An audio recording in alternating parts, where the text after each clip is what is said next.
Yeah. It's 4. Um. I don't Anyway, want to deviate too hard, but what's wrong with the snare drum? Is it you have no, this is not. No, these are not deviations. These are someone pulling you into a side alley and being like, "We're selling little birds on a stick. You want to try some?" It's like, yes, I do. Yes, I do. That's an oddly specific reference. No bowl, only stick. Mountain Dew or crab juice. Yeah, right. Yeah. It's a mesh head. You could just replace the mesh head. This is a Alesis Command Mesh 10. Oh, okay. Yeah. I don't know if you can change the heads on that. On the V-drums you can. Yeah. I mean, it's a mesh head, but I asked the manufacturer about, like, you know, repairing or even just buying Alesis. Huh? The manufacturer Frank Alesis. Frank, I guess. Yeah. Frank J. Alesis.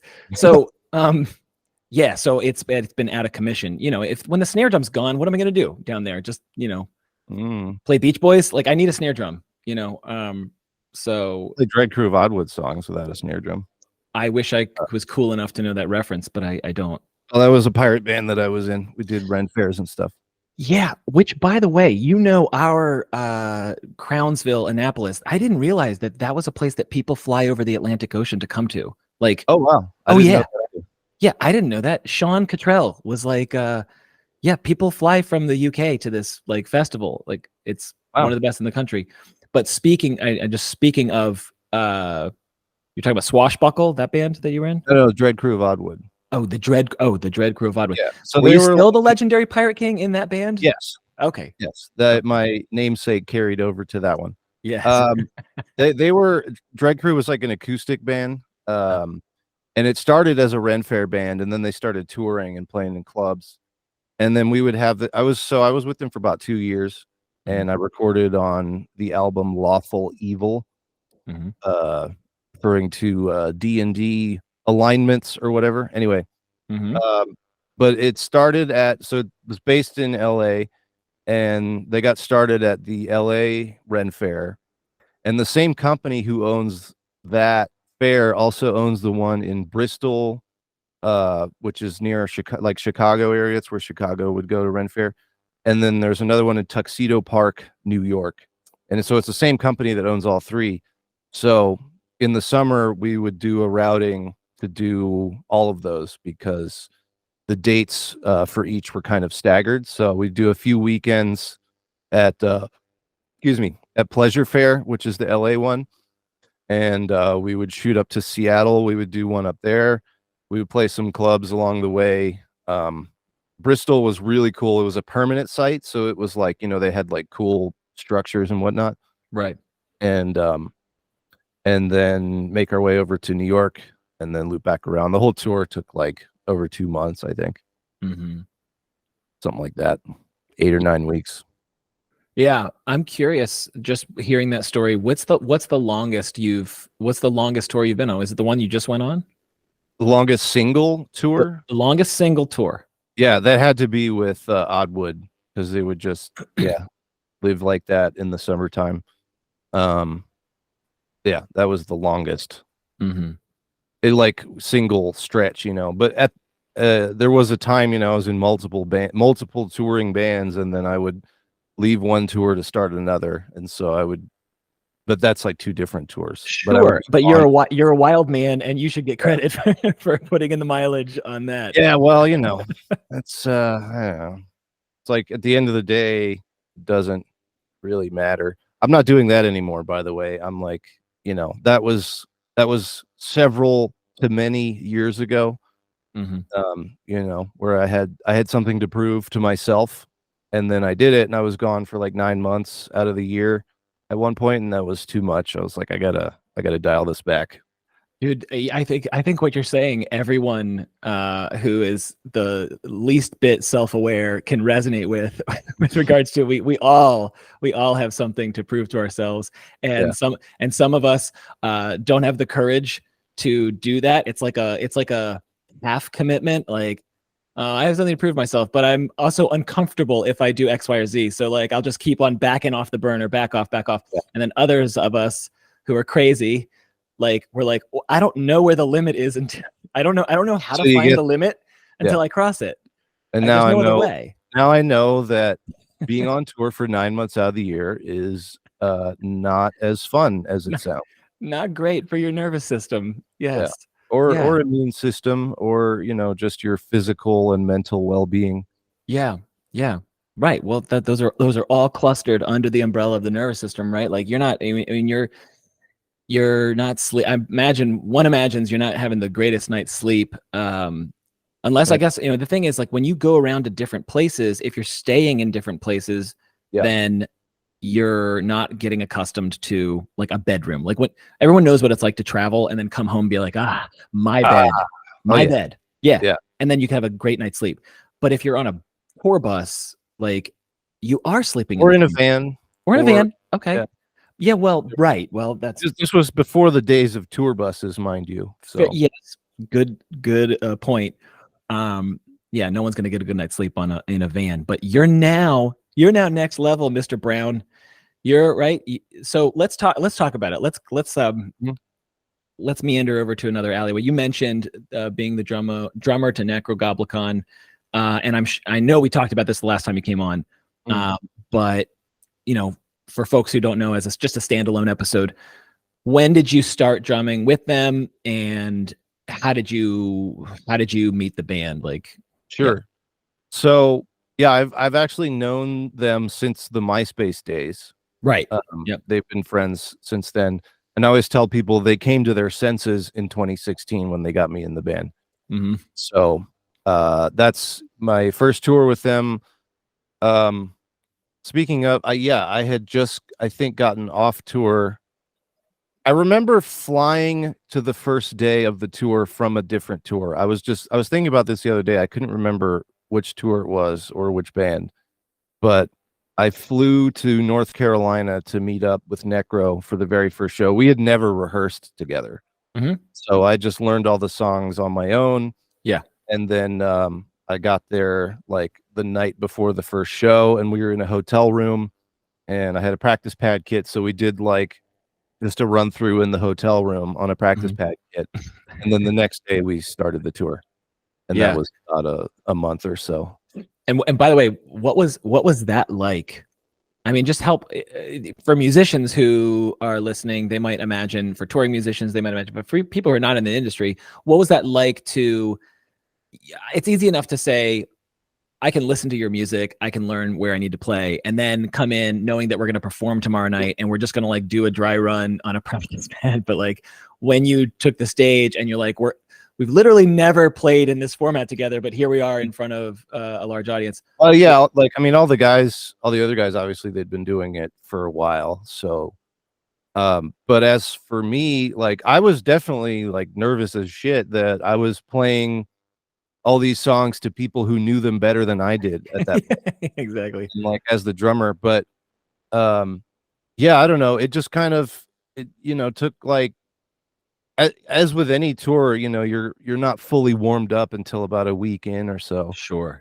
But I got more and more comfortable, and then I don't remember if I told the story before, but one of the shows on that run, it was in Seattle at El Corazon, and we had a lighting package for this tour. Like we had rented lights, and somebody pre-programmed a light show that synced up to our set. So cool. Can I ask just a real quick question? Sure. When you have a light show program that's synced up to your set, obviously you can't predict like when you're going to run from. Sometimes you're going to go from one song right into the other, but if you have crowd interaction, whatever, do you have a like for each song you have to? It was for each song. So whenever we would start the song, and then because the band uses a laptop for like some track stuff and MIDI patch changes on the guitar, so it's all automated. And so you're playing to a click. Oh yeah, absolutely. Have to. And so with the light show, it was programmed via MIDI and then translated to DMX, which is the language that lights use, like for that stuff. It's just different protocol you got to put into an adapter or whatever. So, and I'm telling you this because we started the set that night at El Corazon, and I stood up, to do this and raise my arms up. during the intro, and my headphone popped out of the extension. And so when that happens, it's like, oh shit, like ultimate panic mode. It's like I need the click to stay on, otherwise everything gets off. Yeah. And but at this point it had been like a couple of weeks or so, and so I knew the light show. And so what I had to do for that first song, I didn't have time to put it back in before the song started. And you can't just like stop the intro. Sorry guys, hang on a second, you know. No, you got to run. Yeah, you got to go. You got to go with it. So I was literally just following the lights for that whole first song. Oh, cool. And I think I only ended like a beat early or late, probably early, because I tend to rush if I'm not on a click. Yeah, but yeah, like no one noticed. Right, except you. Exactly. That's the one thing. It's like, I was freaking out that whole time. Of course. And then I think somebody actually had a photo from that show, and they made a meme out of it that says, "Why your drummer look like Gandalf when he has no memory of this place?" Because my face was just like, you know, I was just scared shitless, like trying not to get lost in the song. Yeah, of course. And anyway, so yeah, that was a hell of a time. And I've since figured out, you know, but dialed in my setup to where that doesn't really happen anymore. Yeah. Well, I think people can appreciate. It's definitely performers can appreciate, like, if you're gonna run slow or fast, you run fast because of all that adrenaline. You know. Yeah, exactly. Yeah. Rarely would I be playing slower than. No. Do you remember that first show with Necro, of them, you know, acknowledging you as the new drummer, and what the welcome felt like live with the crowd? No. I mean, I remember, you know, they announced it on social media and whatnot. And I was still playing in Veil of Noth at the time. It's like tech death band. And then I think people were commenting, it's like, damn, this means he's not in Veil of Noth anymore. That sucks. And somebody replies like, no, he's in both. Like, it's fine. Two things can be real. Yeah, right. But you know, Veil wasn't really touring extensively anyway. But yeah, I don't know. I quite honestly, you know, my memory of that tour was just being scared shitless, trying not to fuck up. Yeah.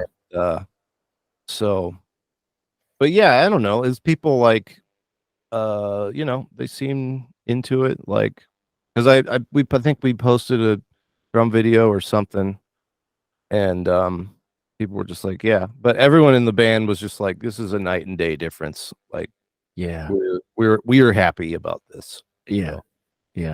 So yeah, I mean, you know, they're the homies, and so it made me feel welcome immediately, and the fans did as well. Some people still call me Eddie. That's the previous drummer's name. This happened like 3 times on the last tour. It's like, hey Eddie, can I get a picture with you? Yeah. Sure, but my name's Eric and I'm not Eddie. Yeah. Starts with an E, close enough. Yeah. Yeah, sure. But that's understandable that would keep happening, especially since drummers are notoriously, when, you know, photographers are doing stuff. Yeah. Your head is always hidden by crash cymbals. I have no you know, I know what my role is, and I'm in the back, and quite honestly, like, sometimes the fog just completely covers the back of the stage, so you only see the 4 guys up front. So the way we were doing it on this last run, since it's our headliner, we built risers. So like a lot of European metal bands that have keyboards, they'll do this like split stage setup where the drums are on one side and the keyboards are on another, and they're like each on a riser. And so it kind of like, rather than everybody being all lined up and the drummer in the middle or whatever, so it's just kind of cool. It fills out the stage more like that. And so that's what we were doing. And there were, you know, more than 2 shows where just the fog and the haze was so heavy that you just couldn't even see the back of the stage at all. Yeah. And the Goblin at one point was just like, yeah, I swear we have a drummer back there. I know you can't see him though. Yeah. But no, it's fine. Like, I was thinking about this the other day too. It's like drummers and audio designers for video games are kind of the same role, where it's like holding everything together, but you just don't really think about it. You're looking at the lead guitar, you know, right? You're looking at pretty visuals or whatever. It's like, oh yeah, that's just what it sounds like, you know. Right. Nobody had to do anything to make that happen. Yeah, well, that's the thing. That's the thing. If no one notices you're doing your job correctly and you're not in the glory light, But I want to say though, after saying that to the game designer, he's like, actually, I was like, I think audio designers are really the drummers of game dev. And he's like, no, I'm pretty sure that's coders, like the guys who actually write the gameplay code and all that. I'm like, oh yeah, you're right. So okay, so audio designers are the bassists of game dev. There you go. That's right. Yeah. Still in the rhythm section. Yeah, exactly. So you're okay. So you're obviously there's a clear bridge, but we're not going to take it, Eric. We're going to wait. I want to talk more about whatever you want to do, man. This is the only podcast I do. People ask me to do these, and I just don't want to. But you're the homie, so that's why. I feel honored. Thank you. Yeah. How come? Okay. Well, there's so many bookmarks that I have to plant flags here. How come you don't say yes to the other ones? I don't know. It's just like, there's just like, they just have dumb questions like, what color is your Game Boy? And I'm just like, like it's fun doing this with you, obviously, because we go back a ways, but I don't know. I just feel like I feel like I don't know. I've done interviews before and I've answered all the questions that, people hit me up, but like with you, this is kind of coming from like a totally different place. Like you're not in the games industry. You're not really in the music industry. So sad. Oh, I mean, no offense. No, I'm not. No, yeah. I'm aware. No, my heart breaks because I have a musician somewhere in my soul, and it's true. There's a guitar over there, and my calluses are mostly healed. So it's not good. Yeah, but yeah. Well, no, I mean, as a, obviously still a musician, but like,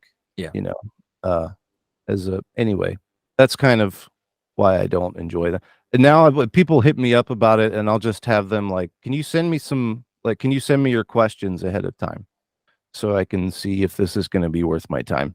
Yeah. And they're like, oh, well, I didn't really written any up. I was like, all right, well, figure it out. Like, because it's like those types of interviews are always the same questions. And I've just talked about everything ad nauseum, I think. Yeah. That makes sense that you would be like, I've seen this movie 20 times and you're asking me to take this time out of my day to see it for a 21st time. And I'm not interested. Yeah. Right. And it's just like, like, again, you and I go back a ways, but with these people, they just want to use me as a part of their platform thing. Be like, oh, maybe this guy will make people interested. Yeah, you can tell that too when someone's like utilitarian. They're like, what can you do for me, or what can you give me? Yeah, exactly. Yeah. So anyway, that's just not as fun. Also, I did an interview with Game Informer, and it's like, if doing an interview with anybody in the game industry is worthwhile, that's it. And I did that. So I'm like, what else you got, Yeah. Yeah, you crossed They were very comprehensive, and they asked a lot of good questions. It was all specific to the game, to Sea of Stars, that I was working on. But so there's another bridge, Eric. I don't want to sound cocky, but that's just, that's how it is. Yeah, no, you're saying I've reached that platform, and now everyone else who's going to ask me about this stuff it can only be downhill from here. Yeah. But I like talking to you, so that's why I'm here. Yeah. Well, and clearly, because this is a morning interview. Most of these interviews are in the afternoon. And this is the earliest interview I've ever done. Yes. Sure. Well, I feel honored. Yeah. So despite all these bridges that you keep planting for us to go to Sea of Stars world, we're gonna talk about, man. We're gonna get there's this 2x2 factorial of like being how is it? It's like an unconscious. It's like I'm gonna fucking blow it. It's something to have to do with like competency and like being aware of it. So you're unconsciously incompetent. Yeah. You're like, which means like the Dunning-Kruger effect. I was like, you're an idiot, but you don't realize it. Like, sure. And then there's the consciously incompetent. It's like, I suck, but I know it. And then there's the consciously competent. Like, yeah, I'm good, and I know it. And then there's the unconscious competence, where it's just like, I'm a master, but I don't think about it at all. People tell me I'm a master, but I don't give it a second thought. Right. That's what's happening here, where there's no premeditation. You're just like, I associate to this thing, and so there's all these bridges to Sea of Stars. We'll get there, but first, I wanna ask you, what has it meant to you going on? You mentioned earlier in our conversation going on this headlining tour. You've been with Nekrogoblikon for how many years now? 7 years, and your biggest tour was with Gwar. What, a couple of years ago? So fun fact, a lot of the stages we were playing on our headliner, we were playing on the Gwar tour, and it was kind of weird. And not only that, when we did the Summer Slaughter tour in 2019, which is like a festival metal tour with like 8 bands, we were playing a lot of those stages as a headliner.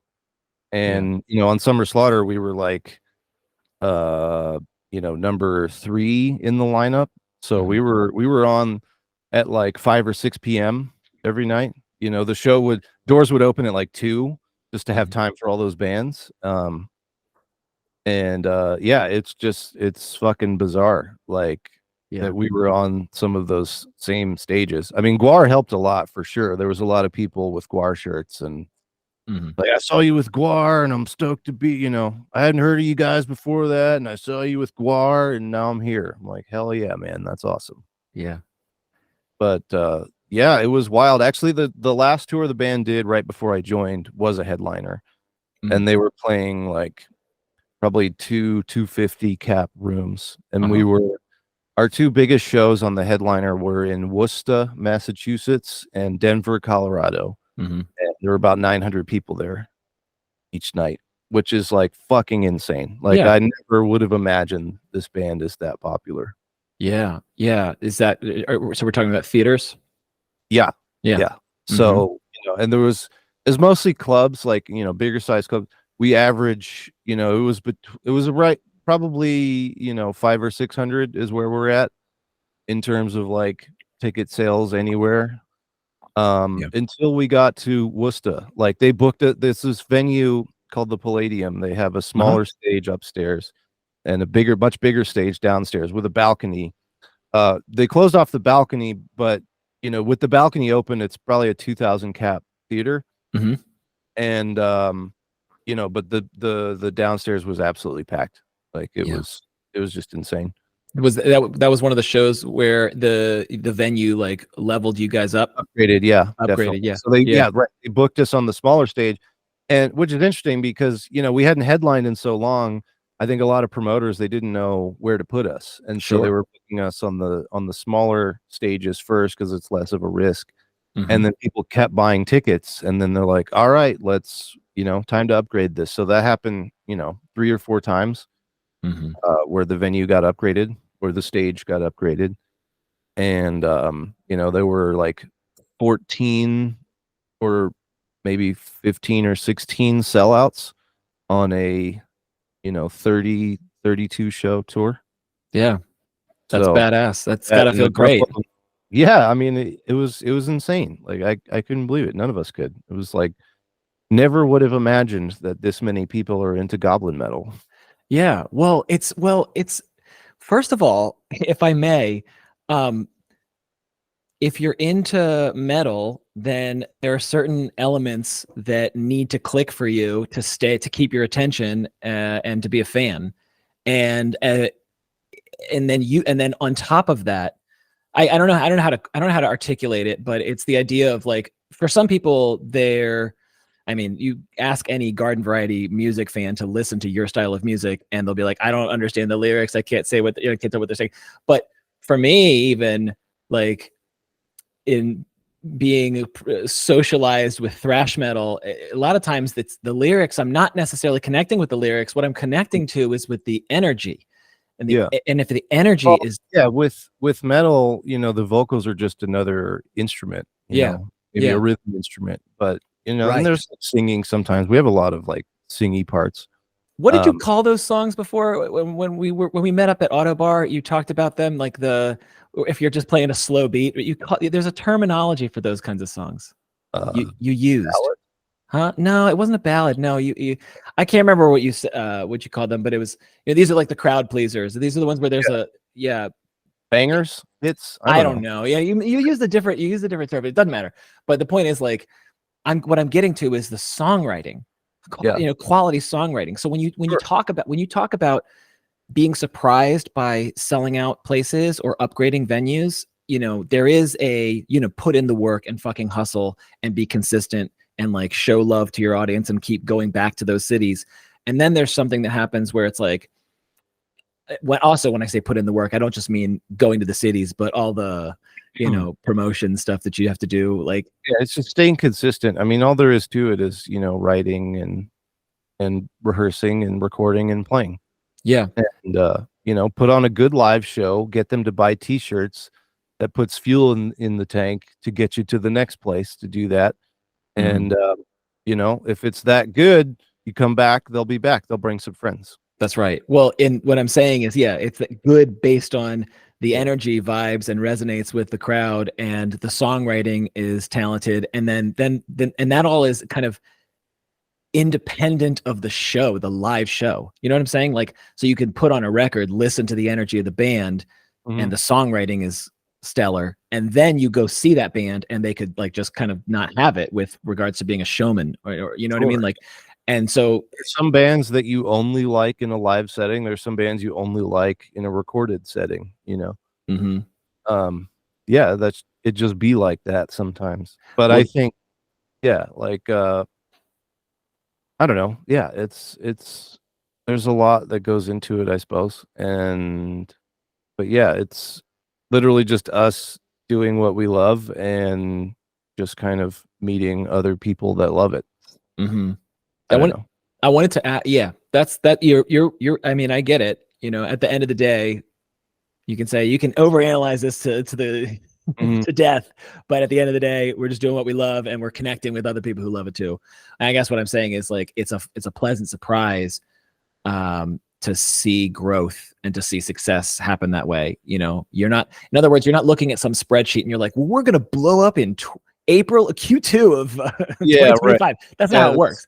It's this organic thing, and it's really cool to watch. And there are, you still have to make business decisions, and of course there's radius clauses when it comes to where you play. So, if you play in Chicago, for example, radius clauses are pretty universal. It might vary depending on, the promoter, but they're generally the same. Like, it's no shows within 300 miles in the next 180 days after, or sorry, 180 days.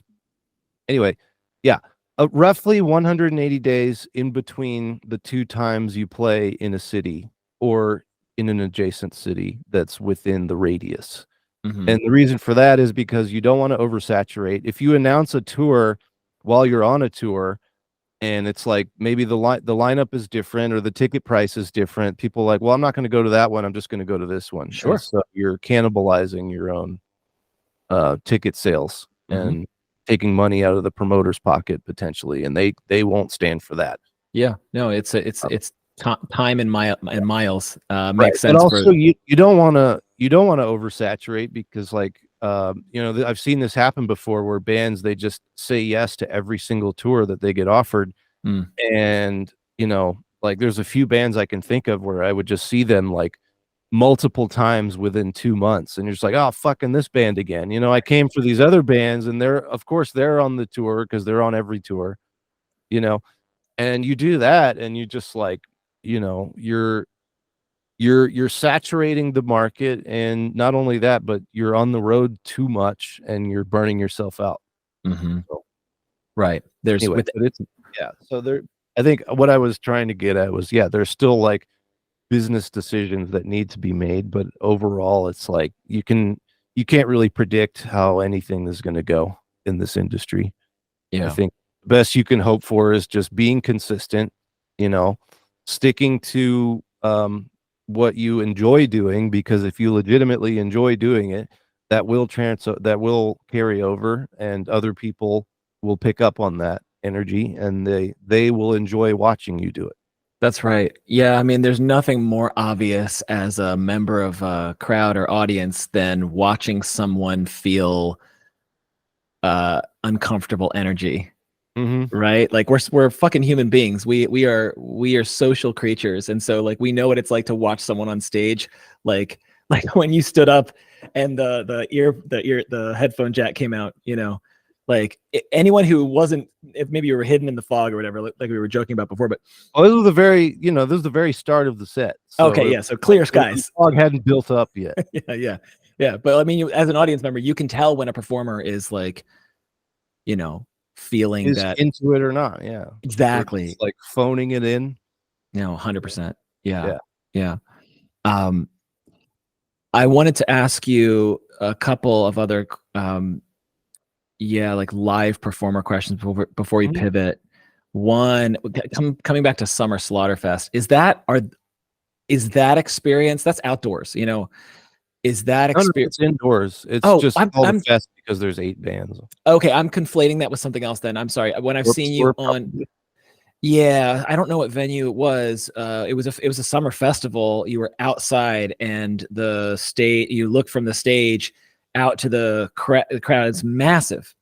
It's That massive. was probably in Europe then. Like every summer in Europe, they do huge open air festivals in every country, Mm-hmm, mm-hmm, of all like uh varying size, mm-hmm. But that's kind of for a metal band, that's kind of like where you want to be in the summertime is Yeah. okay doing that.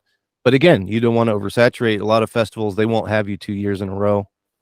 Mm-hmm. It depends on who you are, but for the most part, they don't have bands 2 years in a row to kind of keep things fresh, but they might skip a year and then go back. So yeah, I mean, I'm not going to say anything. I've just got fingers crossed that we'll be able to do some of that stuff again this or next year. Yeah. I mean, because when you talk about the relationship as a performer to the audience, that's a different monster altogether. Yeah, it is absolutely. Yeah, and people have been like, "What do you like better? Do you like the clubs or do you like the festivals?" I'm like, I'm glad I don't have to choose because I get to do both. Like Yeah. I love the clubs for the more you can literally make direct eye contact with people, Mm-hmm. and if they're up in the balcony and you're playing the corn intro and then you throw you know what I mean? I don't know what you mean. No. Effort. Yeah. Oh, so there's this guy Robin, anyway. But yeah, and the festival is just like, I mean, the adrenaline and the nerves from just like literally like 20,000 people, and you're just like, what the fuck am I doing here? And like, I hope I don't mess up. that And then inner, like I watched it was a Summer Breeze, this festival in Germany. It's like 80,000 people. Obviously we weren't playing to 80,000. There were 80,000 that attend all right. week or whatever. And I was watching the video back. They have these huge LED like monitors or visual walls on either side of the stage where they have like a camera crew all day, every day, all night, just like recording. And so occasionally they show close-ups of the band, and it's like, oh, there's my stupid ass on the fucking big screen, like just kind of hanging out. And I don't know. Yeah, it's fun. Doing what you do, you're in the zone.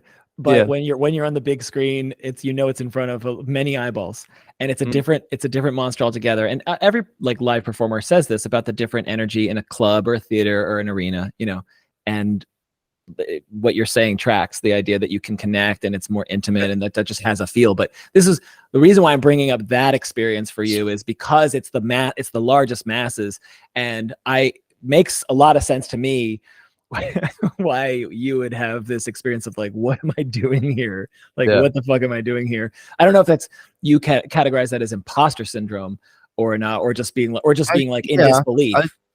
No, I mean, I deal with that all the time, Yeah. every day, every week at least. Yeah. Yeah, that's a very real thing where, you know, you worry that, oh, somebody's gonna find out that I'm a hack, like they're Mhm. gonna do some digging or they're just gonna be like, I don't know, but hey, this just in, not everything is for everyone. Yeah. And like As long as you're doing what you want to do, that's fine. And if you have haters, that means you're doing something right.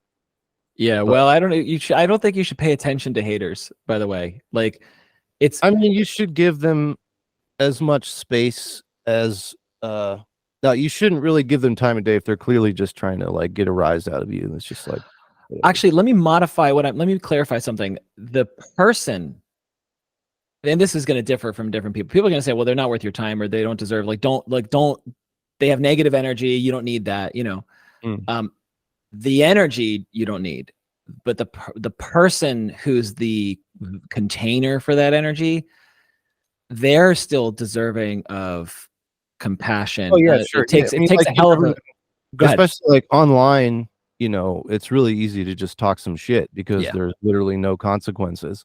Yeah, that's It's like it's probably the same person. They would never say something like that to your face. But also, you never know what people are going through and what people are dealing with, and you don't know their journey. And so that could be coming from a place where if it could have been a situation for them where you actually feel sorry for them, where it's like, oh, really sorry that happened to you. I can understand why you're behaving this way, or they just need some form of attention. Trolling is a great way to get easy attention, from people. If it's like, and you're just back there like, ha ha ha, that's so funny, get it? But I don't know. Yeah. But yeah, I think that's the big thing with like, especially online interactions, where you just never know. You don't know where people have been. You don't know their story. You don't know their history or context. And you can't presume it's the same as yours. Everyone's individual journey is different. Yeah. Well, it's kind of what I mean when I, like, from my industry, I go into the trenches of suffering during the work week, individually in sessions.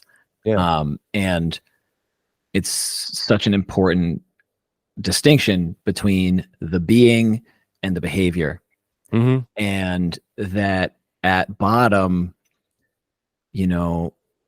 this is another conversation entirely, which we won't get sucked down that alleyway. But what I'm trying to say is, like, everyone is deserving of compassion, and you also don't need to give them your time. I agree with that. So it's like, healthy boundaries, et cetera, et cetera.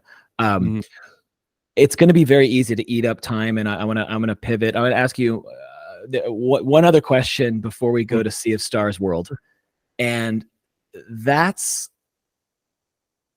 I know you're not going to be able to speak for others in the band necessarily on this, but you mentioned goblin metal, and for those who don't know, there is a goblin that comes and performs with you. Goblin, there's no other goblin metal out there, is there? And if they are, there might be at this point. They're riding your coattails if there are. Yeah. Well, okay. There is a band called Goblin Cock, but they're a totally different kind of music, and they've been around for a while. But if you search for goblin metal, we pop up. Yeah, no doubt. Okay, so now I'm gonna squarely sit in the now I'm gonna sound like the interviewer. So what's the origin story of the band, and how did you come up with the band name? No, what I want to ask you though is, with regards to goblins, obviously the theme and the content and some of the songs, it's just interwoven through the music, and there is a performer on stage who used to be, I guess this is what you said to me at Autobar, which was there was a point in time for the band that the goblin was more of, hype man or So the headliner was the first tour where he started singing. Like, he had never been a vocalist before in the band. He was just goblin, and he would just run around and be goblin. But now he's like one of the, but he was still kind of a front man. You people go to see us to see him. Yeah. But now he's singing, and he's really good at it.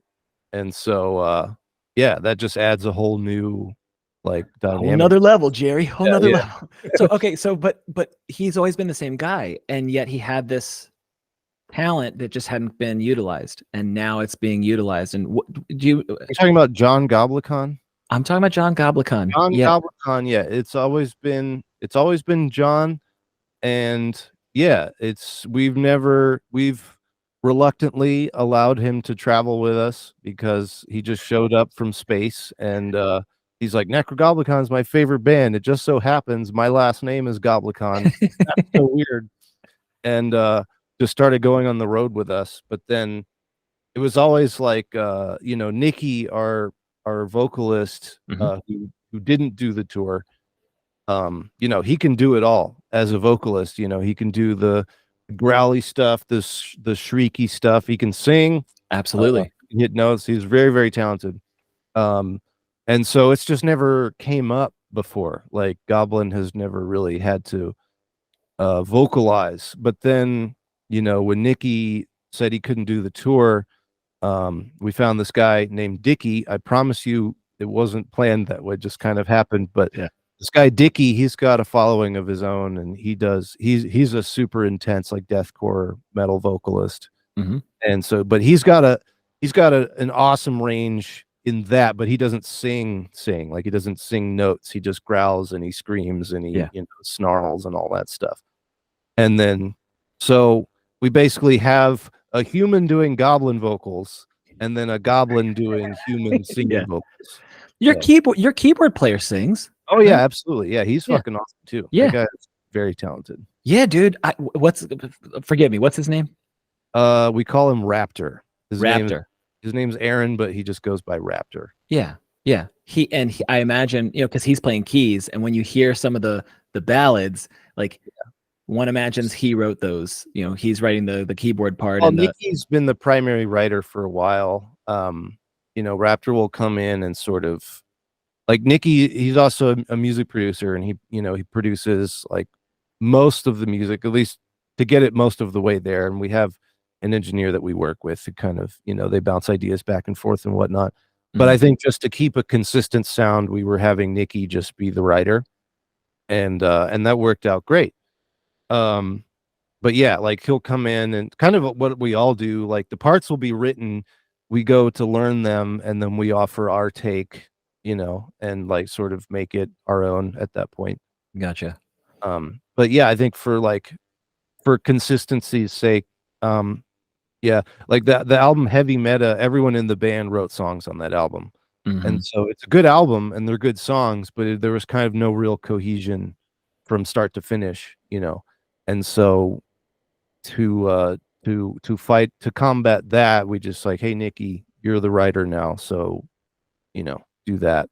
That was kind of what was going on at the time. So yeah, well, I where I was going with that was I lost my train of thought. It was about, first of all, for people who don't know, they should go check. They should go check out Right Now with John Goblikon, because that's a hilarious show. You know, YouTube show.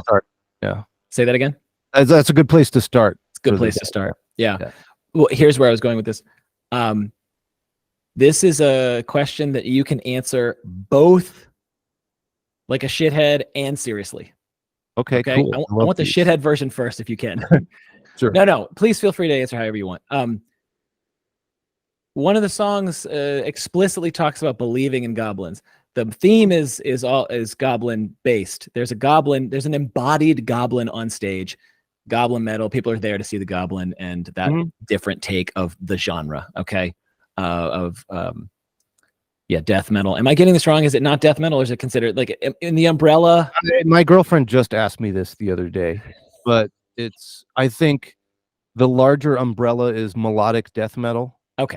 But it's all over the map at this point. So melodic death metal. I got you. If we couldn't use the term goblin metal, we would say that. But even that, it's getting further and further away from any specific genre. Yeah. Okay. Melodic death metal. It's really metal, but yeah. Okay. As best you can for any of the guys in the band, what's your take on goblins? And it's a big question, but like I'm dead serious with regards to my take. What's your take / relationship? In other words, do you see goblins as a fantasy creature? Yeah. It shows up in the demon. Yeah. Here's the thing. We've all got goblins, right? We've all got our goblins that we deal with, that we live with. The other side of that is every band has a goblin, whether their goblin is insane solos or their goblin is putting on masks, or their goblin is like having 2 custom percussionists, or you know what I mean? So Yeah. so like we're just like, oh yeah, so that band's goblin is they have like a female vocalist, you know. And so every band like has figured out what their goblin is, and they just go in on that. At the same time, you know, we've all got our own goblins that we deal with. So you're hold on, let me pause you. Can I pause you? Yeah. You're using goblin synonymously with gimmick and demon. Right? Like, so yeah, sure. every band has this, their gimmick is X, their gimmick is Y, and you're using goblin as synonymous with gimmick. And then you're also saying we all have our goblins that we have to deal with. Like, we all have our demons, right? Right.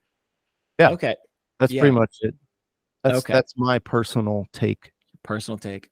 Yeah, because I and do you or any of the guys in the band dabble into the spiritual realm or psychedelic realm?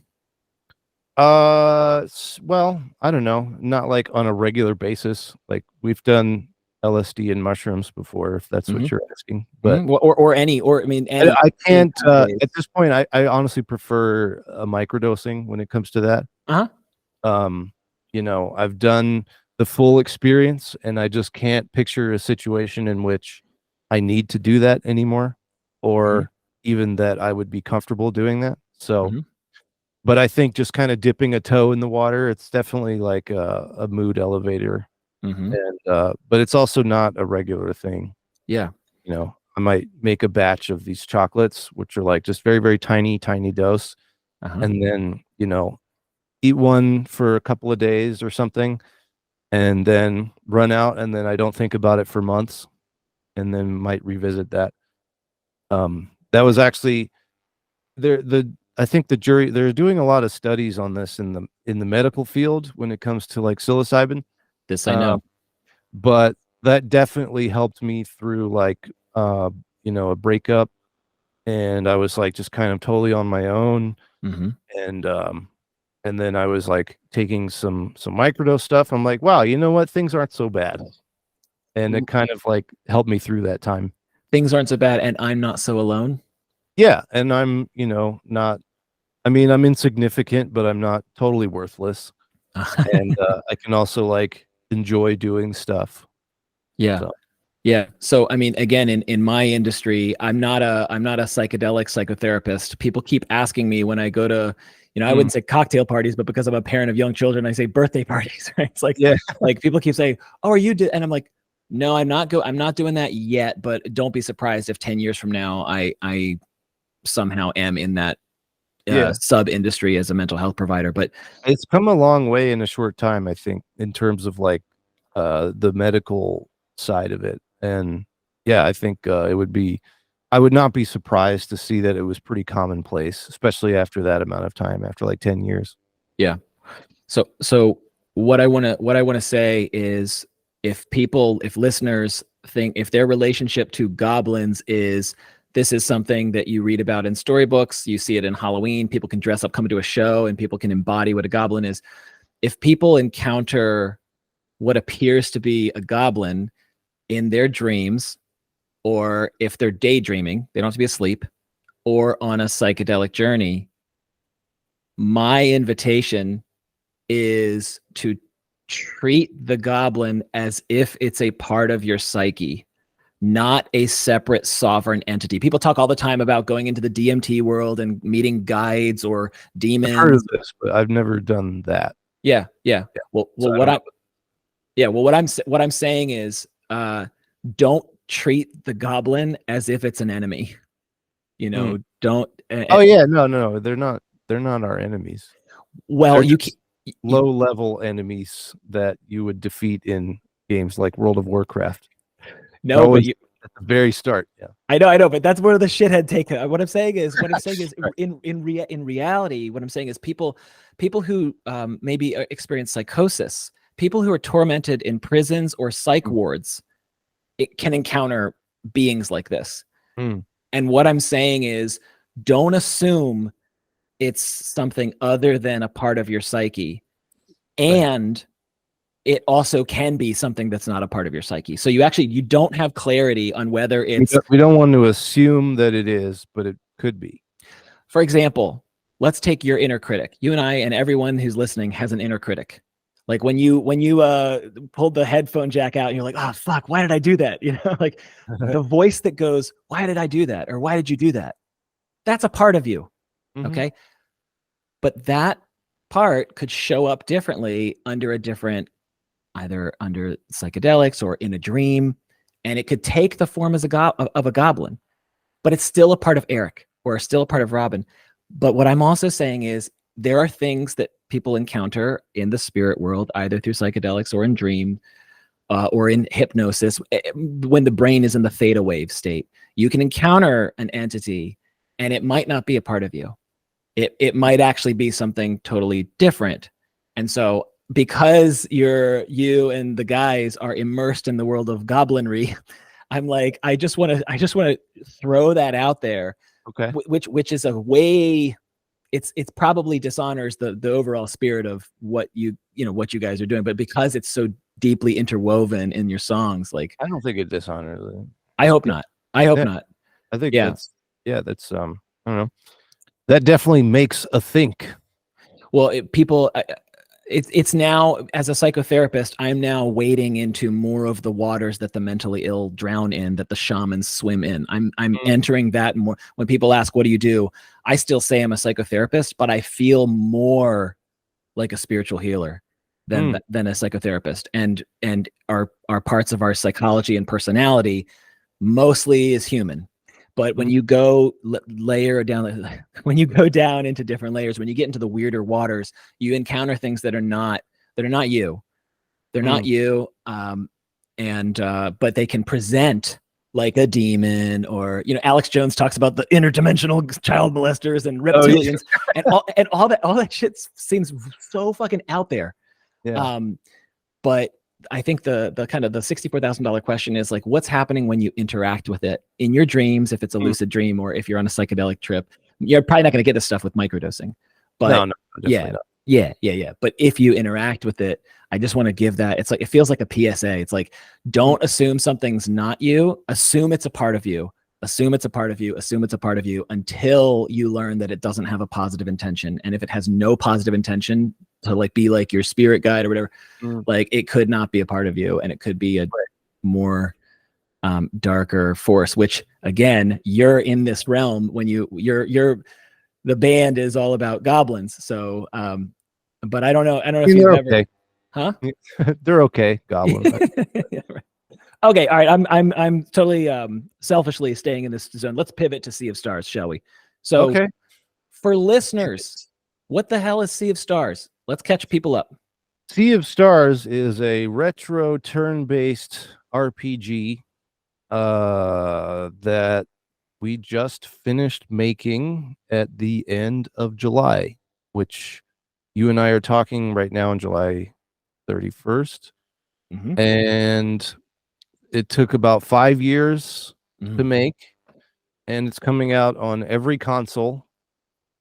And I did 95% of the soundtrack, which is about, damn, dude, 155 songs. Wow. And and I did about 70 to 80% of the sound design. I designed the audio experience, and then I had an assistant who also made a lot of sound effects to kind of fit into the mold that I poured. Yeah. And it's based if you ever played like Chrono Trigger, Final Fantasy, anything like that, it's sort of it's Super Mario RPG. That was a big influence for Super Nintendo. It's us doing our take on that, sort of like modernizing the retro vibe. Like we're trying to keep the feeling you had playing those games as a kid, but with more modern gameplay systems. Like, lives and continues. I think I've talked about this before, but like lives and continues are outdated. That was from the coin op days in arcades, where you get a game over, continue, yes, put another quarter in. And then when games, but that's what we knew in the world of gaming. And then it started to show up at home on the consoles, and it just kept evolving. And these days, yeah, it's very, very different from how it used to be. And also like a lot of those old JRPGs on Super Nintendo and stuff, it was kind of like bound to the grid movement, but we sort of have unshackled traversal is one of our selling points, where it's like you could, if you see somewhere you can go, you can probably go there, rather than just like having that be part of the background and it's completely inaccessible. That's what you mean. It was some of the jargon maybe listeners are not going to follow. So I'm that's trying to keep it pretty plain here. Yeah. But so that's what you mean is that in 1998, if you're playing a game like this, it was limited that way, and because gaming has evolved so much, you're honoring that feel from the 90s, but with so much more gaming power and ability to. Yeah, it's different the way people play games now versus how they did back then. And if you're trying to hold someone's attention, if there's a lot of like irritating stuff about old games, as charming as they are, but like just, the pacing or just literally the controls and the movement, at the time, if it was either revolutionary or it was standard or it was just like what it was. But, there's been literally thousands, if not millions of games that have come out since the 80s even. I would maybe hundreds of thousands. There's a lot. Yeah. And everyone's a game dev these days. But yeah, so trying to remove all of the like that wouldn't have carried over into 2023. Because like there's so many games to choose from that if your game sucks, if it's just not fun to play, people are going to move on and they're going to play something else because there's too much to choose from. So you can't half-ass it anymore. And I think being aware of that, we were able to just really go all in on every aspect, from the visuals to the audio to the, the navigation, combat, the storytelling, all this. So it's everything. Yeah. All in one. Yeah. And what's it been like for you to cooperate on this team you've been a part of it for 5 years, you say? Yeah. I mean, I've been a member of Sabotage since pre-inception.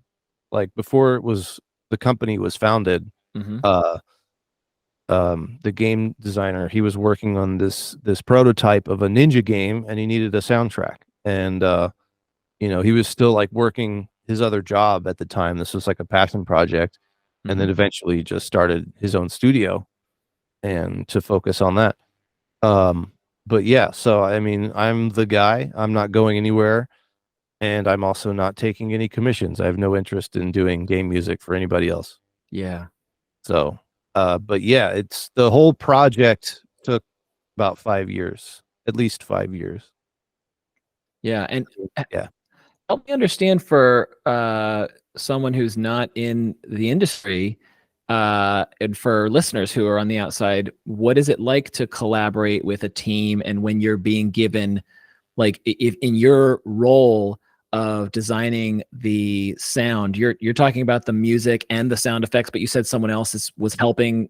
You were not alone in the trenches with sound effects. But so yeah, like video games aren't just completely silent, right? Anything you hear, somebody had to make that, either design it or just straight up implement it.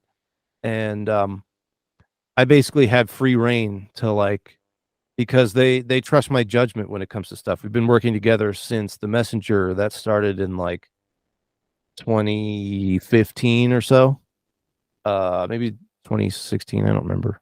Anyway, it's been a while. It came out 5 years ago to the day when Sea of Stars comes out. And yeah, but I had basically when I started out, I was like, I'm going to do it all. I'm going to do all the sound effects, do all the music. Very, very quickly became completely overwhelmed. Yeah. And I was just like, we got to get somebody else in the audio department. It's just me out here. I'm dying. Yeah. And so I called on my buddy Jake. He plays in a band called Aether Realm. I've known him for probably 15 years or so. And I trusted him as like a guy that not only do I enjoy as a person and I enjoy like talking to him, and he's a super funny dude. Like you can just say like something completely random just to like start riffing and he'll just pick up on it immediately and we could just, riff like that. All about the memes. Like but that's just like the kind of relationship that we have. And he didn't know any of the tools, but I told him where he could download them and how like they have all the tutorials are online on their own website. They want you to use their software, so they want to teach you how to use it. They literally have like an entire course, multiple courses, like kind of divided up to sort of get you going. And they're super easy to follow. There's screenshots, there's videos, all this stuff. And they is who? Sorry, they would be this company, Audio Kinetic. They make a program called Wise with 2 W's. And if you were even remotely interested in game audio, I would suggest downloading it. It's free to download and to use. If you want to use it commercially, you have to pay a license, and that's where it gets expensive. But just to learn the software and to sort of wrap your head around how it works, totally free. And so you download it, you just go through the tutorials, and boom, you're done. And then this is like software that most AAA like major studios will use this software for their audio implementation and stuff. Because it's really, really cool, just all the different things you can do with it. And what it is, it's middleware. It makes the programmer's life easy. So if you get it working in Wise, it will work in game as long as it's hooked up correctly. And there's like an API that is set up when you first add it to your project, whatever. You're talking about integration, right. So this is what you import all of your assets into Wise, you generate sound banks, and then Unity or whatever platform you're making your game reads the sound banks that, So anyway, all this to say, I guess I literally just called up my buddy and I was just like, hey, I need to hire somebody a few days a week. And are you down? It would take you learning how to do this to sort of fit into the pipeline that we have. And he was just like, yeah. And then, maybe like a month later, he had pretty much learned the software. And I was like, cool, let's fucking get to work. And so, sign the NDA so we don't have to hold back when it comes to sharing anything. And then got him set up on his computer to like play the game and to just have everything he needed to make things work. And and then he would kind of defer to me on what to work on and be like, well, here's what's going on. And as he started 1 day a week, and then he moved up to 2, and by the end he was at 3 days a week. And it was we probably made 19 or 20,000 sound effects. And oh my God, just think about like how much it is. It's like, you have 2 main characters running around on screen at all times, running or walking. Right. Those are 2 different sounds. Of course. They're running across or walking across like different textures, 8 or 9 different materials. Yeah. And so just for the 2 main characters, for their footsteps alone, it was something like 400 assets. Because you don't want it to be the same sound effect over and over and over. You want it to have a little randomization and variety. Dynamic. Yeah. So we would have between 4 and 10 samples for each material. And then it would sort of be, and it would be different from running or walking. Like, so it was just a lot. Yeah. I'm thinking, you mind if you stop for just a moment? I got to go use the restroom. Let's do a pee break. Let's do it. All right. Pee break. Be right back. And we're back. Hey, we are back. I was going to ask you, when you started playing video games, like, Street Fighter, Mario, whatever it was. Like, I was a Sega Genesis guy. Sega Genesis, Sonic. Yeah.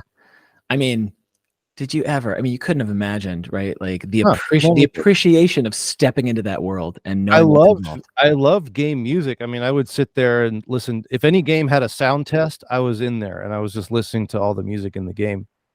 Um, but yeah, it never occurred to me that I would be doing that myself one day.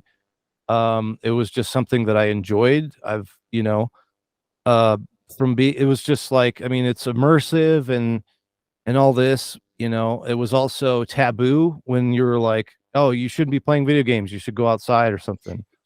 And, so that kind of made me enjoy it more, that it was like bad boy shit, and, but yeah, I had never, I always wanted to be a musician. That's pretty much all I ever wanted to be. And, my grades reflected that. And, but it just was something that I stumbled into by virtue of just making my own music. And, I was doing that, just creating my own music, putting it out online, going on tour, and that's just what I was doing. And then it eventually found the ears of somebody. And, people would hit me up for like small time projects, like a student project or, just like a mobile game or something. And I would do one of those every now and then. Um, but then when I met Thierry, the game developer, he was definitely like serious, and you know, he had stuff, like he had a plan and he was putting it into action. And my role as like the audio director for the studio literally just came from me doing the soundtrack at first. And then he's like, "Oh, do you think you could make a couple of sound effects? We need one for like a sword slash and a jump and this and that." I'm like, "Yeah, sure." So, okay, 12 sound effects. And then this was for The Messenger, our first project. It was like a side scrolling platformer ninja game. And, by the end of that project, I had made over 300 sound effects, just because as I was learning the tools and the project was evolving, I was like, "Oh shit, we could actually use something here and, could actually do this." And then it just kind of blossomed from there. And then Sea of Stars is like, the scope of the game is 4 times that of The Messenger. Yeah. And so there's a lot going on, audio wise. And so yeah, it was just like, it literally, yeah, like people, they hit me up like, "How do I make video game music?" I was like, "Well, you make fucking music and you do it a lot every day, and it's no different from, doing anything else. You just got to do it." And like any creative industry, your body of work is your resume. Like it doesn't matter. Literally, somebody emailed me like a week ago or so. It's like, "Do you think you could send me a copy of your resume so I can make sure that mine is formatted correctly?" I'm like, that doesn't fucking matter, man. Like, you just gotta, if you want to make game music, you just do it. And then eventually, after doing that a lot, you get really good at, you figure out what your niche is. Mine in particular was chiptune. I was really good, was probably still am, at making chiptune music, which is like 8-bit sounds. And because I would use programs that were literally designed to do that. And so I was presented with my palette, like, "These are your palette of sounds. Do something cool with that." And yeah, and so I just was doing that, but for just I had my own personal music project was using these sounds. And it just so happened that those were the sounds required for the soundtrack for the game that this guy was making. And so I just kind of like fell into it that way. And yeah, I mean, if I had anything to offer in terms of knowledge, it would be that, where it's like, don't overthink it. There's nothing that you're missing. I mean, there's like the networking side, I guess, and like meeting people, and it's really just people making stuff, and then hopefully they get other people to like it. You're putting the hours in, though, when you talk about how many songs and sound effects you made. I've got like 10 questions and 10 plus questions, and like 7 of them are going to evaporate. I'm not going to remember them. But let me ask you, when coming back to when you're talking about being asked to like develop an asset, develop a sword slash, like just take a listener through this is yours. You didn't import a sound effect and apply it. You're like, no, I'm creating an original. So how do you do that? Give an example. Well, there's multiple ways. So for the Messenger, it was easy. I just used the same software that I was using to make the music because it makes retro sounds. And that's what the game called for. It was supposed to look and feel like a Nintendo game with a few liberties, taken in terms of like the amount of colors we could use in the color palette and the amount of frames in the animation, whatever. But yeah, and so for that, I would literally it would be white noise, and that's all you could for Nintendo. Like they had 5 channels or voices simultaneously that you could have. One of them was white noise, and you just, it's just like you can change the pitch of it because it's sort of like, so you can change pitch and you can change volume, and you can change both of those two things very quickly over a short period of time using what is known as envelopes. So like envelope has a shape, you have attack, every sound has a shape, and there's the attack, decay, sustain, and release. The attack is how quickly it starts. If it that would be a slow attack, that would be a fast attack. And so like and then if you want to, if you draw it out, it'd be like hard to describe with just moving my finger around. Remember, this one is going to be both audio and visual. So the attack would be this, the decay would be that, sustain would be this, and release would be that. So attack is where the sound starts. The decay is like the level that it decays to. Yeah. And the sustain is the level at which the sound is sustained or held, and release is how quickly it ends.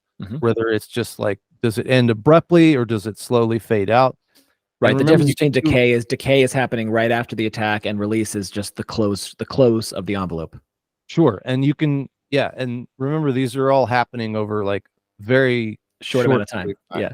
So but that's the shape of the sound, for like a sword slash sound, it'd be a really quick decay and release, really quick attack, and the pitch would probably go from low to high. So it'd be like whoosh, and half of the battle when it comes to making sounds is just knowing your software and knowing how, like, you obviously hear it in your head, and so you just know how to do that in the software.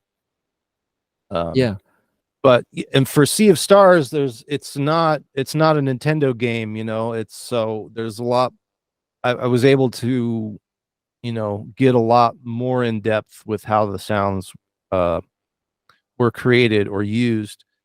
But it's a combination of either synthesizing it from scratch or, finding, like, there's Foley recordings, like, which means like literally going outside and recording the air. Like every level has its own ambience, with like birds and stuff.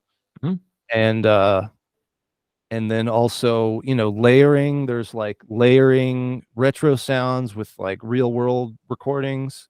But a lot of the times there's all these libraries and stuff online where, some are free, some are paid, but you have to look. There's always license terms for these sounds. It's like either if you pay for it, generally you get an exclusive, not a non-exclusive, but royalty-free license to use the sounds any way you want for any purpose. But the problem with that is these are sounds available to anybody, so it's not going to be totally unique. That's right. But if you make a sound, it will be 100% unique to you, and even if it sounds similar to something else, doesn't matter. That sound is 100% unique for your, wherever you're using it. So if I use like commercial sounds from a library, I would often like layer it with other stuff to where it wouldn't be the exact same, you know, even if I'm only changing like a little bit about it, like yeah. So you're allowed to modify. You're allowed to use an asset from a yeah, library. generally for like production sounds that you would purchase, you can use them any way you want. The only thing you can't do is resell them as is. Like that's generally not allowed. But I'm not just like downloading sounds from somewhere and then selling it on my own store. Like that's not what I'm doing with it. But you can use it in any context other than that. That's like the one thing you can't do. So. Yeah. So tell listeners about the songs, like, you know, and I imagine there's a great degree of overlap, you know, just as a composer, right? Like when you're, you know, in the melodic metal band, right? There's you're the drummer, so you're focusing, but actually I shouldn't. You have your setup. Does your setup have melody or patches or things that where you can use tones other than just percussive sounds? At shows for Nekrogoblikon or other metal? No, I'm just the drummer. Yeah. Okay. I know some. I mean, right? Like you're in my not doing. Studio, I do whatever. I have a set of V drums right next to me. I think you can see it in the shot a little bit. Yep.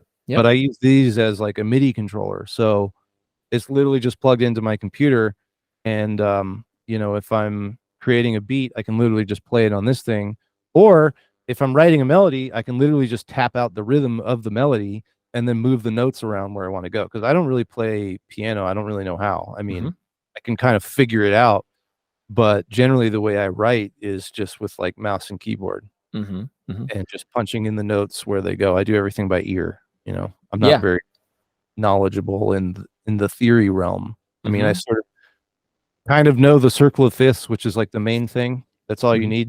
And then, but when it comes to actually playing the keyboard, I'm fucking terrible. Like I can't do it. But I might do. I still have a MIDI keyboard because it just helps the process to have something to input notes. And then I do this a lot where I'll play sort of the movement. Like I have a melody idea in my head, and I'll try to play it on keyboard. I might get the first note right, and every other note is wrong. Or I might get 2 of the notes right in like a 10-note sequence, whatever it is.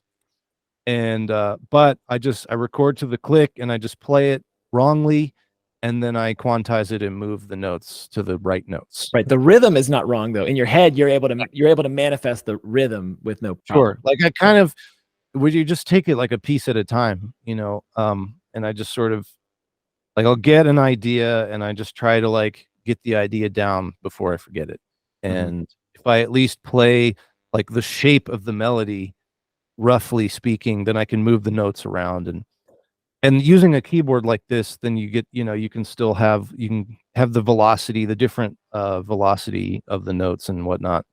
And so there's a more human feel to it that way. Sure. Rather than just like punching it in with the mouse and keyboard. Yeah. How much Mega Man 3 has influenced it? I wanted to ask you. What color is your Game Boy? No, I wanted to ask you about when there's a narrative, so many things fall into the hero journey. And so when you're collaborating on a team and you're like, okay, Sea of Stars, these are the characters, this is the arc, like this is the plot, these are the territories where they're going to be adventuring, these are the enemies they're going to encounter, et cetera, et cetera. When you're being tasked as the sound engineer and developing the feel, how much back and forth, like, are you like, this is like a, you know, a dungeon and but it's like a good dungeon, not an evil dungeon, you know? Right. Obviously, as much info as I can get about any particular area, the better. And obviously I wouldn't have anything to look at right away because they still need to design the level and then also, you know, create the art that goes on top of the level design. But in the early stages of the project, I was requesting these briefs, which would just be a Google Doc. And so I kind of get a layout of, there's like the high level layout of the whole game. And this is sort of the general flow. And then the, you know, in the high level layout, it's like, you know, so we're going to go from here to here. This is the dungeon. There's going to be a boss here. and this is kind of the in-between stuff. And so each so a dungeon could be, just in game dev terms, that just means an area where you're progressing through, you're fighting enemies, maybe at the end there's a boss. And so even if that's an outdoor area or if that's like in an actual dungeon, so those would be like the dungeon type levels. And then each one of those needs its own music, because that's sort of the bulk of the gameplay, is like traversing these dungeons. And but and then there's like the world map, and then there's different islands and stuff. And so I just wanted to have something unique to each area, but then also kind of keep the sounds similar from all the different levels in a particular area. And so there would be kind of like there's like the overall sound of the game, then there's like within that there's like each area sort of has its own sound, and then And let me see if I'm tracking. When you say, it's almost like when you were talking about Nikki and saying like in the band, like if we're all writing different things, how does it cohere? And what I hear you saying is the game itself, like thematically, like obviously if you have one composer, it's gonna help for it to cohere. But you're saying there's a so I should say that it's only fair to say the guy, my friend Jake, he also helped me with a few of the songs. Like I would have a song at a certain point and I'd be like, hey, add something to this. So he would add like measures. Yeah, no, props to Jake. So yeah, you were not you're the lead and majority composer, and he was able to supplement. Yeah, I mean, he contributed to maybe 10 or so songs of the 150. Yeah, right. Yeah. So, but what I'm following you saying, Eric, is that like each territory in the game had to also have like its own feel. My question is, more or less, it's more what was more important was the overall sound of the game, where it's like it's very heavy on like the Super Nintendo sounding instruments, but I wasn't bound to like channel limitations, and I was adding layers on top of that and stuff. But I would say the bulk of the sounds were like basically Super Nintendo sounds. I have like multiple libraries that I use to make it sound like that. But creatively, you weren't constrained just to that. Correct. Yeah. But what my question is kind of aiming at, like, when you would be asked to develop a song for a certain part of the game, what does it look like to be given any? Well, no, it's not exactly that wide, but like in terms of guidance, and then in terms of feedback, submission for feedback. So I was saying I would get these briefs, and in the brief, there would be, before there was anything to look at in game, I would get like some concept art that would kind of capture the vibe of the area. And then I would generally like reference tracks. So it's like, here's a track from this game that's kind of the idea. And then so I would basically just get as much info as possible, this reference material, and then whether or not I stuck to that was basically entirely up to me. It was just sort of like they pretty much defer to me on all things audio. And there were more than a few times where I would rewrite stuff. Like the initial pitch just didn't quite land, but obviously you want to try to land it on the first try every time. That doesn't always happen, but of course, but that's fine, because there's never a wasted moment like writing music. Now I have like a whole folder of like B-sides and stuff, and it's not like I can really use it for anything else, because a lot of it might be the exact same instruments as like the track that I ended up using for a level. Sure. And it's like pretty obvious that it's like a less good version of the actual thing. Yeah.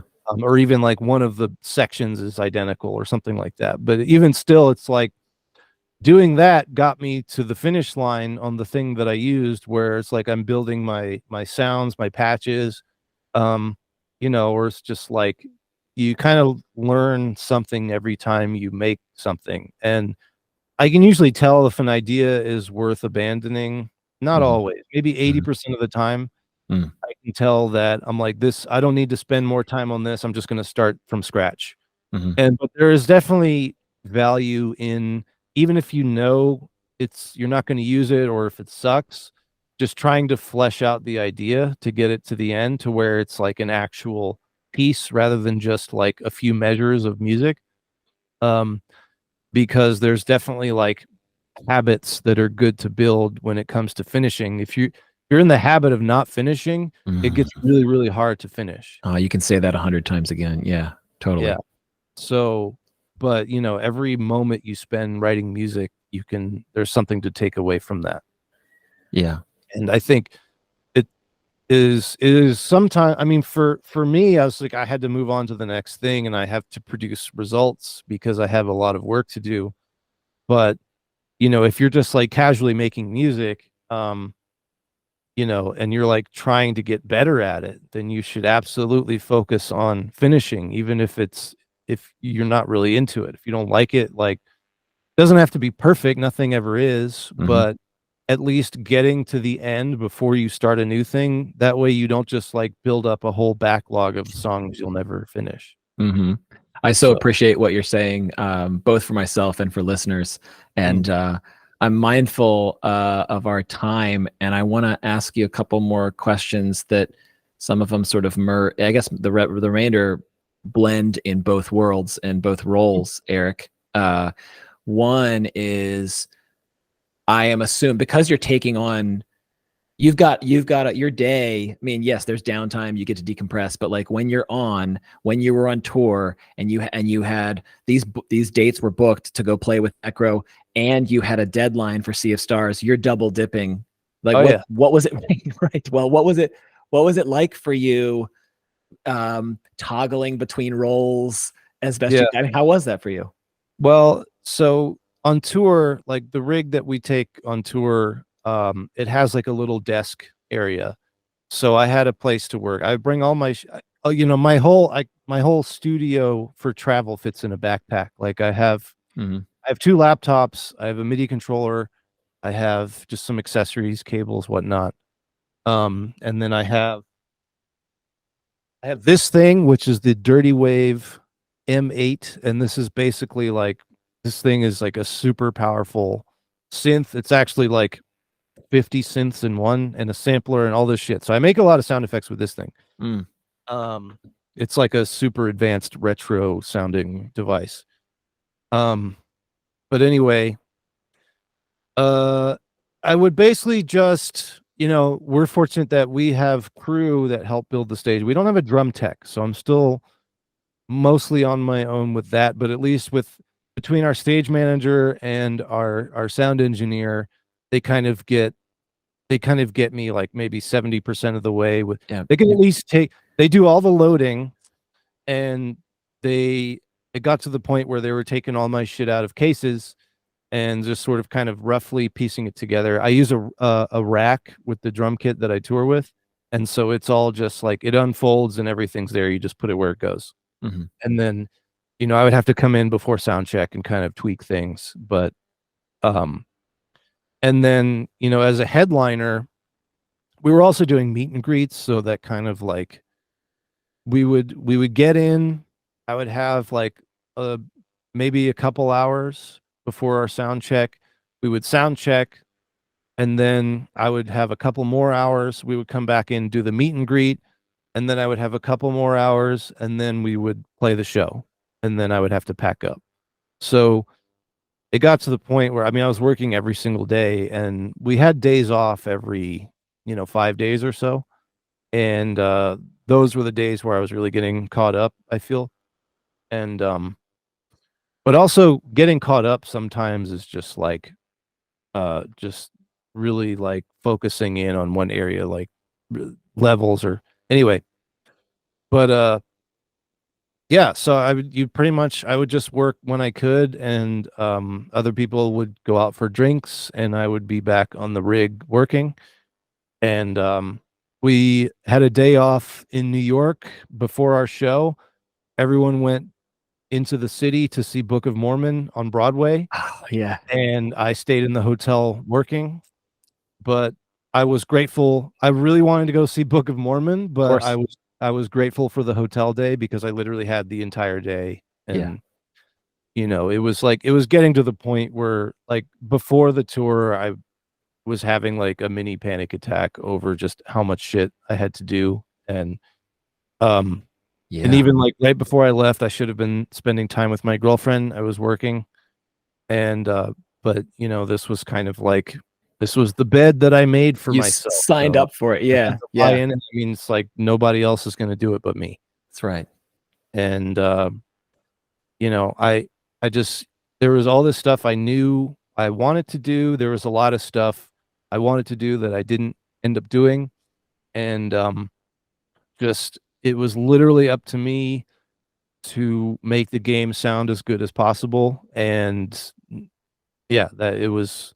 And just then with the time that we had, I was like literally the first month of the tour, I was still working on Sea of Stars. So it's like I was still enjoying myself and like, trying to like, yeah, not just hate life, but like, I mean, it's just like I was so stoked that our, band was doing our first headliner in 6 years. Yeah. And these like shows are awesome and the lineup is awesome. And it's all like all the other bands are like good friends of mine, for the most part.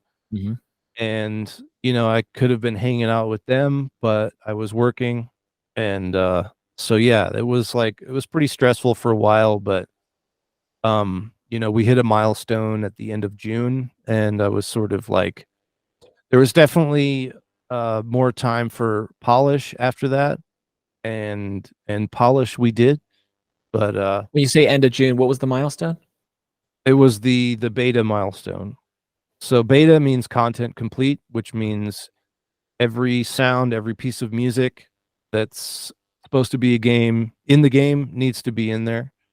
And between you and me, there was still stuff being added after that, but it was just sort of like as they were doing their build reviews and stuff, it's like, you know what, this was I wasn't really there wasn't any time to like write more music. And if there were gaps in like sound effects or whatever, I would try to just reuse what we already had and like repurpose it somehow to like sort of fill that space. Rather than just straight up uploading more stuff, but when it comes to QA, like no, I got almost no feedback on the audio. I mean, the feedback was audio is great. Everything sounds great. I'm like, okay, thanks, but also I'm really fucking nervous now because that means that like nobody notices the shit that I notice. It's like if you run across if you're running on a wood floor and then you run across a part of the floor and there's no footstep sounds, to me that feels completely broken.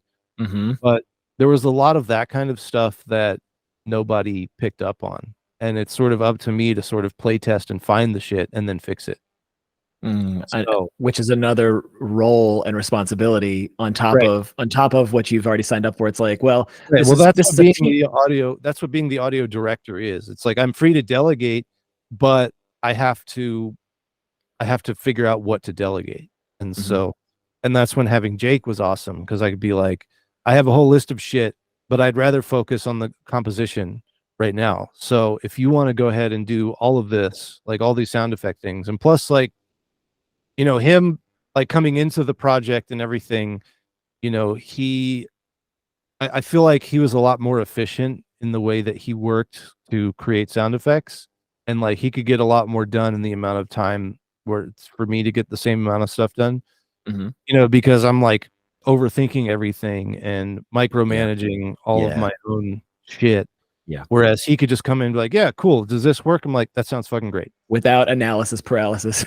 Yeah, exactly. So, and that's why it's really helpful having somebody else to like bounce ideas off of and stuff. Totally right. Totally right. I can appreciate that. Yeah. So it sounds really, for as stressful as everything was, it's also gotta, I would hope anyway, gotta be equally as rewarding and relieving when you're on the other side of it. I mean, and that's what doesn't really feel real yet, but not yet. Yeah. I've been spending the last week I've probably worked a total of maybe 45 minutes in the past week. And but it's only because we're at the point now where, I mean, right now it's all done. It's like submitted to certification. Like it's game over. You know, Yeah. that's a gamer reference, by the way. No. You son of a bitch. But you know, like leading up to that, you know, there were a couple of like last minute fixes, and I would just be on call to where, hey, do you have time to fix this? I'm like, yeah, don't ask me if I have time. Let's fucking do it. Like, I'm here, you know? And so there was a couple of times where, yeah, we would do a quick call to like fix a thing, like, oh, this thing's actually too loud. Can you pull that down? Can we actually change to this track when this happens? I'm like, oh, well, that's actually not in the sound bank right now, but I can show you how we can add it real quick. Done. And then, so all the commits, whenever anyone makes any changes to the project, it's all in version control, and they commit it to the server. And, you know, for a while, it was just the Wild West. Everyone was committing all day, every day. But then towards the end, to keep the game as stable as possible, all the commits had to be reviewed before we pressed commit. And so we would get on a video call and we would just look through like the change list basically and be like, just to double check everything, to get another set of eyes on it, make sure, you know, because the more you commit stuff, it's like you try to fix one thing and it breaks 5 other things. It's like, oh, I didn't know it would do that. So it's like, yeah, but it did. And now we're stuck in the situation where we have to decide, is this worth fixing, or is there another solution, or is there something we overlooked? And it just gets really, really like really stressful towards the end. But because of all the unexpected stuff that happens. Right. And at the stage, you know, at that final stage where we're literally, you know, beta is content complete. We're not supposed to be adding shit. We're just supposed to be fixing bugs. And you know, everything that we do, you know, has to be very carefully tested and analyzed and stuff. And just got to make sure that we're not, you know, messing anything up and like delaying the game. Yeah. Let me ask you something, Eric. It's very admirable, the amount of ambition, and you mentioned your grades, you know, earlier. It's like, if only your teachers and parents and any other kind of authority figure that would like you slack or whatever, like could see the work ethic. You know what I'm saying? Like like if it's something I want to do, that's easy. Yeah. I did not want to be in school or go to school.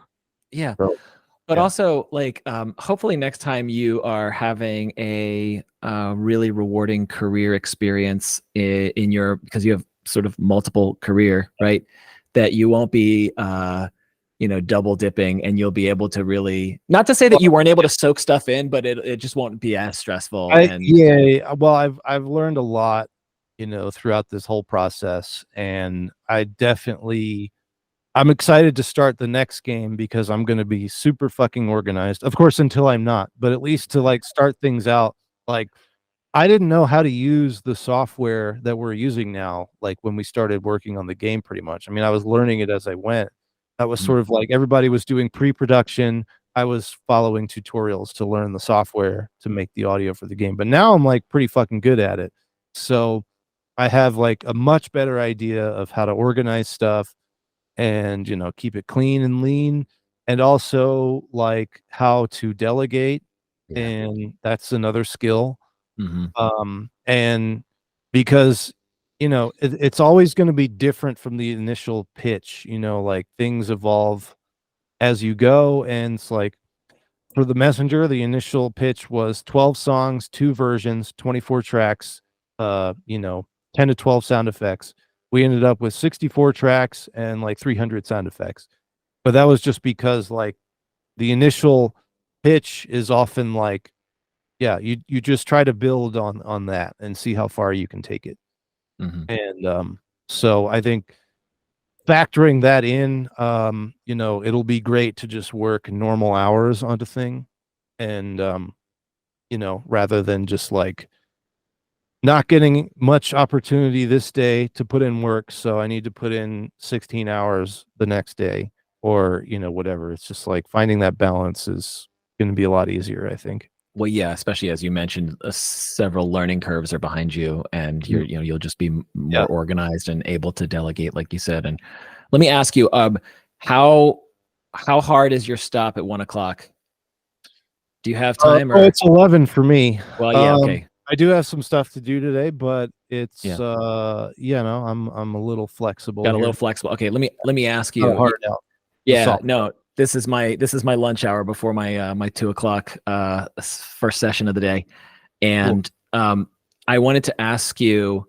Actually, I've never seen Book of Mormon. Aaron and Becca got Kelly and I tickets, and then we totally forgot to go. We had tickets. And then, nice. That's another symptom of carrying shit. Well, carrying too much. When you overlook a gift, so I haven't seen Book of Mormon. I'd be perfectly honest with you. I forgot we were doing this today, but I'm glad I set a reminder in my phone. And I wake up early because my girlfriend goes to work. Mm-hmm. So I usually just get up with her anyway. Mm-hmm. And then it said on my phone, Robin. I was like, oh, yeah, that's right. We're doing that. So, yeah, I think setting reminders helps. Yeah. Well, I wanted to ask you,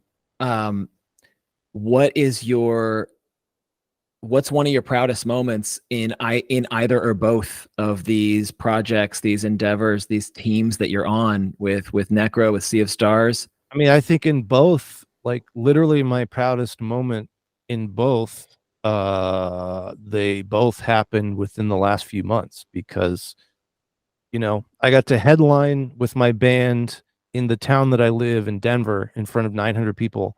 My mom flew out to go to that show.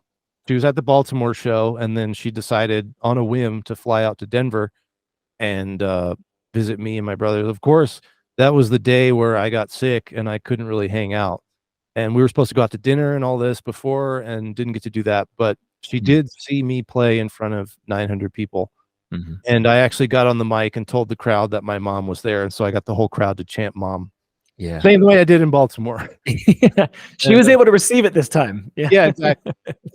So yeah, that was fucking cool. And also just like, I mean, I'm still like a little nervous about like the Sea of Stars thing. I mean, I'm almost certain there's something I overlooked, but it's like literally the guy who designed the game played the whole way through, at least 2 or 3 times within the last 4 or 5 months. Wow. And, just to like double check everything, blah, blah, blah, and, fixing stuff along the way. And, there was like a couple of notes after each playthrough, like, do the one playthrough. Here's like the only 2 things that popped out. He's like, I have a list of 150 things for myself and these 2 things for you. And then the next playthrough, there was a couple of more things that popped up, so it's like, but when you have the time to fix stuff, it's like you're looking for things to fix.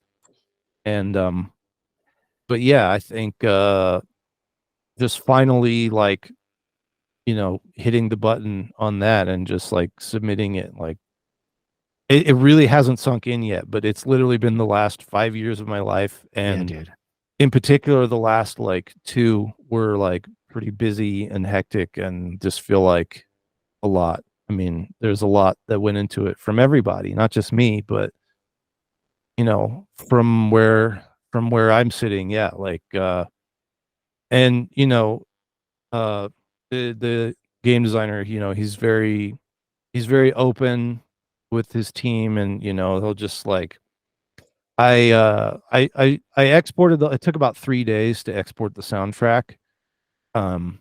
Just because in soundtrack form rather than like for the game, I export the intro and the loop separate because the loop has a bit of a tail, and like the intro. So, I wanted to just that's just how I do it. Mm-hmm. But at the time, I wasn't exporting like soundtrack versions where it's all stitched together, and then also like looping an appropriate number of times. And so I just spent 3 days and I went through all of my project files and did all that to get them all like exported in the same format and consistency and all that. And, I shared the link on our Slack, just internal communications. And, he's just like, man, congrats, dude. This is like a huge milestone. I'm like, oh yeah, I guess it is. It's like just been doing it for so long. I can't Sure. picture life outside of doing it, but Yeah, well, you're going to be stepping outside of the trenches and the bubble that you've been in and for my 5 years. house. Yeah. Yeah, and it's understandable for it to be surreal, and it's like you keep saying, it's not there yet. When does Sea of Stars release? August 29th. August 29th on all consoles. Yeah. Fun fact, people have been saying that we are the first game in history to launch day one on PS Plus and Xbox Game Pass, which are the subscription services. We're launching on both of those day one, and that's never been done. Mm-hmm. Like nobody does that. Yeah, so that's you get extra points for that. Yeah, well, we get, Microsoft. There was like the deal with Microsoft and with Sony was like it's pennies on the dollar for people who would actually buy it full price, but that's a huge fucking net of people, Exposure right from the start. So yeah, should be pretty good. Yeah, yeah. You have to imagine, right? Exactly the sort of momentum that comes from that level of exposure at the initial launch. Yeah, I mean, it's been huge even leading up to that. I think we're number 23 on Steam right now, out of like 3,000 or whatever. Wow. And just in terms of wish lists, and then we have demos out on every platform, and there's been almost, I don't know, 300,000 downloads on those, I think. Wow. But all that aside, it's like I don't know. Yeah. Oh, and then this, like we had the Kickstarter, and then like people backed the game because they believed in the project and wanted to see it succeed. And then a few of those people are actually complaining that it's about Messenger, about not having enough. For Sea of Stars, like they backed the project, but then now they're complaining that it's going to be essentially free because it's available on the subscription service. And they're like, I fucking like could have just got this for free, Like imagine complaining when you back something because you believe in it and want to see it succeed, and then get mad when as many people as possible also get to play it. Yeah, I don't understand that. Doesn't compute. So entitled ass gamers, but or greedy. I don't know. Yeah, it's like I gave you $20, so therefore I own you. Yeah. Whatever the fuck, man. It's fine. I mean, that's like such a small minority, but it just like blows my mind that these people exist still. So. Well, I can't space to the haters, you know what I mean? But you can't for someone as cynical as me in different territories, like I'm not. You can't color me surprised about that, Let me just say this: like there are major studios like Disney, HBO, like that don't button up things. Like it's never. You cannot expect perfection.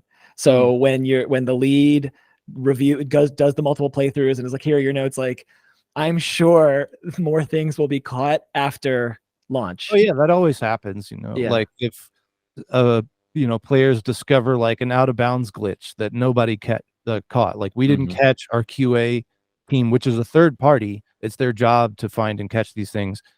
Things slip under the radar all the time. That's just life. Yeah. But we're gonna be on call to fix stuff for the month of September, but other than that, it's like a paid month off. Yeah. Well, fucking well deserved, man. And congratulations on all of your success in these multiple swim lanes that you find yourself in as a musician and a composer and entrepreneur and fucking all around badass. And for listeners, where can they, learn more about you? Where can they learn more about Nekrogoblikon? Where should they find out about Sea of Stars? Do you have one website, or should you throw well, I'm actually working on a website, but I have a link tree that has all my links. Where can people find the link tree? From my Instagram, Eric W. Brown of Fire. And yeah, I don't know, man. Just hit me up. I'm just chilling. Yeah. Well, I have a lot more time these days. So you say that, but it doesn't sound like it yet. I mean, I'm sure I'll definitely find stuff to occupy that time, but compared to where you were, compared to what I was, I'm not going to be overworked. In either direction. So, well, Eric, thanks so much for coming on the show, man. Of course, dude. Anytime. Godspeed.